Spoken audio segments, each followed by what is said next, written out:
You ever notice how silence gets real loud when you're trying not to feel anything? Like you're sitting there at 1:43 a.m. in your bed, lights off, scrolling, half a burrito on your chest, phone slipping out your hand, and suddenly your brain's like, "Hey, remember that thing you've been avoiding for 6 years?" And you're like, "Nope, nope, nope." And suddenly you're in an emotional hostage situation with your own mind. Congratulations, you played yourself. That's what we do, isn't it?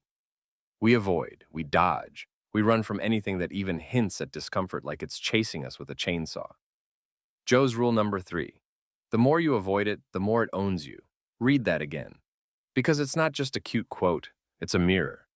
It's why your chest feels heavy for no reason. Why your sleep sucks even though you're doing nothing all day. Why you can't concentrate, can't commit, can't connect, can't even pick a damn Netflix show without spiraling into existential dread. Because every emotion you've buried is now squatting in your soul, forming a drum circle with your self doubt, eating your energy and asking, "So, what are we not talking about tonight?" We all do it. You avoid the conversation, but the resentment builds up in the corners like mold. You avoid the grief, but it leaks out in weird moments, like crying at a cereal commercial. You avoid the breakup, the trauma, the burnout, the shame, but that stuff doesn't disappear. It just shapeshifts. It turns into procrastination, into perfectionism, into binge eating and binge scrolling and binge pretending you're fine. And now you've built a whole personality around being chill when really you're just emotionally constipated and spiritually dehydrated. But we smile. We post. We slap filters over the cracks and call it healing. We meme our way through trauma like, haha, mental breakdown, lol, and everyone laughs because they're doing the same thing. We joke because joking feels safer than actually stopping long enough to feel. You ever try to sit in silence for 5 minutes? No phone, no distraction, just you and your thoughts? That sheer tea is terrifying. Because the second it gets quiet, the monsters come out. The ones with your face, your voice, your secrets. But here's the thing nobody tells you. Those monsters, they're not here to hurt you. They're here to be held. They're the younger versions of you that weren't allowed to cry. That got punished for needing things. That learned early to put on a mask and keep going, no matter how heavy it got. So you became the strong one, the reliable one, the funny one, the I'm fine one. And now you don't even know how to let people in without apologizing for existing. And it's not your fault. It's conditioning. It's survival. But at some point, survival mode starts killing you softly. Because the thing you're avoiding is the exact thing that needs your attention. The grief you never processed, that's why you shut down in relationships. The rage you never expressed, that's why you cry every time you feel ignored. The fear you pretend doesn't exist, that's why you self-sabotage every good thing that comes your way. We think ignoring the pain means we're strong, but all it means is we've gotten really good at building prisons with nice furniture. You ever feel like your life is fine, but your soul's screaming into a pillow every night? That's not normal. That's a warning sign. That's your spirit trying to kick the door down like, hello, can we deal with the thing now? But nah, we pop a vitamin, do some yoga, call it balance, then spiral again in 3, 2, avoidance is an addiction. It gives you the illusion of control while quietly stealing your life. And the worst part is, it feels like peace. It feels like calm, but it's not. It's emotional anesthesia. And the bill always comes due. You think you're safe because you're not crying, but your body's tight. Your jaw's clenched, your stomach's a knot. You lash out at people who love you, then apologize like, I don't know why I said that. But you do know. You're full of unsaid things. Pain with no outlet finds its way out anyway. Through sarcasm, through self-sabotage, through isolating and calling it introversion, through ghosting people because you're busy. You're not busy, you're buried. You buried the truth because the truth felt like too much. But guess what? Feeling is not too much. It's freedom. You've just been taught to be afraid of it. Told to smile when you're sad, to be grateful when you're grieving, to hustle when you're hurting. And now you don't know how to rest without guilt. You sit down for 5 minutes and your brain's like, we should be doing something productive. You lie in bed on a Sunday and suddenly your worth feels like it's slipping out the window because you didn't answer that email, didn't go to the gym, didn't optimize your morning with lemon water and journaling and 15 podcasts about becoming a millionaire by age 30. You can't even watch a movie without checking your phone 5 times and silently judging yourself for not doing something important. You don't know how to pause without panic, how to be still without feeling like a failure, how to just exist without a scoreboard. You've mistaken exhaustion for laziness, silence for danger, rest for weakness. Somewhere along the line, you started measuring your value and output, how much you do, how fast you do it, how well you hide the fact that you're breaking. And now you can't even enjoy joy without waiting for the other shoe to drop. You know what I mean? Something good happens, and immediately your brain's like, don't get too happy. They might leave. You might lose it. This might not last. So you half feel everything, half celebrate, half breathe. You don't let yourself get too high because you've been burned before, and you're not sure you can survive another fall. And so joy becomes suspicious, calm becomes uncomfortable. You're addicted to the chaos, not because you like it, but because it's familiar. Because it feels safer to stay in a loop than to risk stepping into a life you don't trust you're allowed to have. But here's what I know. The stuff you're avoiding, it's not going away. It doesn't vanish just because you stop talking about it. It doesn't dissolve because you pretended it wasn't there.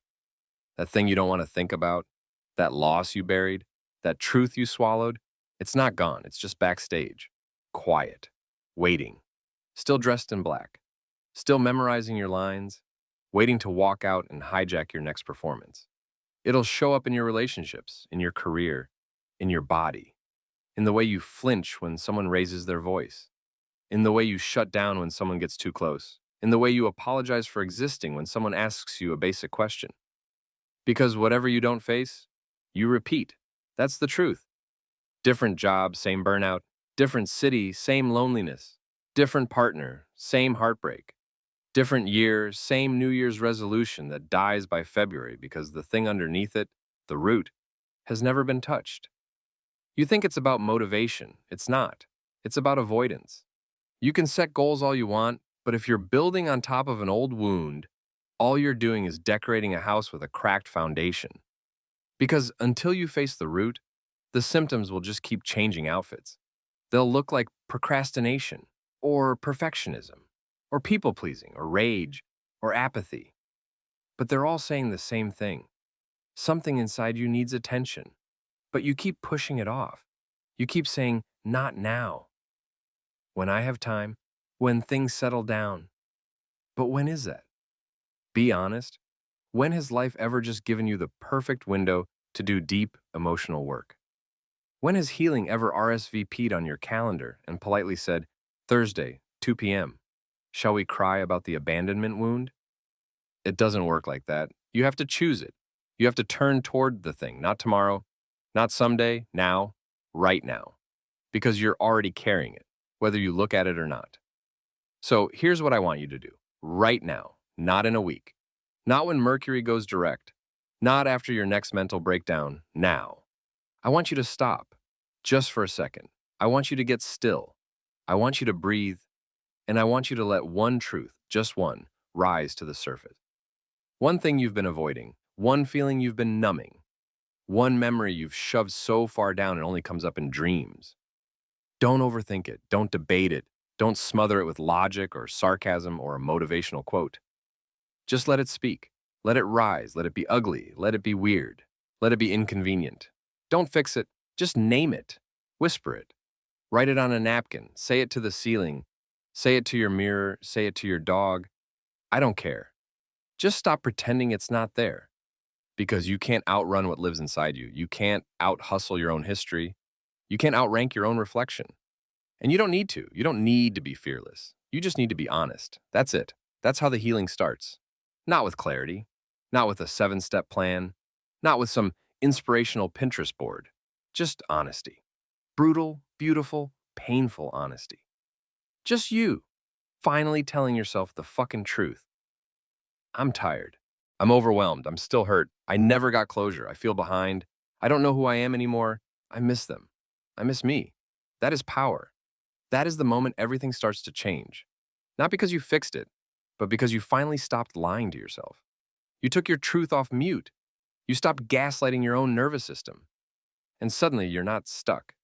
You're just human. A human being who has every right to feel what they feel. A human who is allowed to be whole and hurting, to be healing and pissed, to be growing and grieving. You want to stop feeling stuck? Feel what's stuck. You want to stop being numb? Sit with the pain long enough to hear what it's trying to say. It's not here to ruin your life. It's not here to wreck your progress. It's here to wake you. That anxiety, that pit in your stomach, that ache in your chest, that's not weakness. That's wisdom. That's your body saying, this life we've built, it's not sustainable. That's your nervous system saying, we can't keep living like this. That's your spirit knocking on the door like, I miss you, please come back. You are not broken. You are buried. And it's time to dig. Not with judgment, not with shame, with curiosity, with compassion, with that quiet kind of courage that says, I'm ready, even if I'm scared. Because your freedom, it's not in the next job, the next glow up, the next partner, the next spiritual retreat where they give you a tote bag and herbal tea. It's in the thing you keep avoiding. The one you swore you'd never touch again. The one that still stings when someone says their name. The one that makes your chest tighten even when you're laughing. That's where your power is. It's in the pain you keep scheduling for later. So stop postponing your peace. Stop outsourcing your worth. Stop ghosting your own soul. Face it, feel it. Forgive yourself for avoiding it. And then get free. Because this life, this one life, it's not a dress rehearsal. There's no backstage pass, no do-over. And you're not here to perform. You're not here to pretend. You're here to be real. Even if that real is messy, even if that real is inconvenient, even if that real is crying on the floor at 2 a.m., eating dry cereal with no pants on, telling your dog about your childhood, that version of you deserves love. That version of you deserves rest. That version of you deserves peace. And peace, real peace, doesn't come from pretending. It comes from presence. So stop running. Stop numbing. Stop shrinking yourself to fit a life that's too small for your truth. And say it with me. This thing I've been avoiding, it doesn't own me anymore. I'm not going to be perfect, but I'm going to be honest. I'm not going to fake it. I'm going to feel it. And that's enough.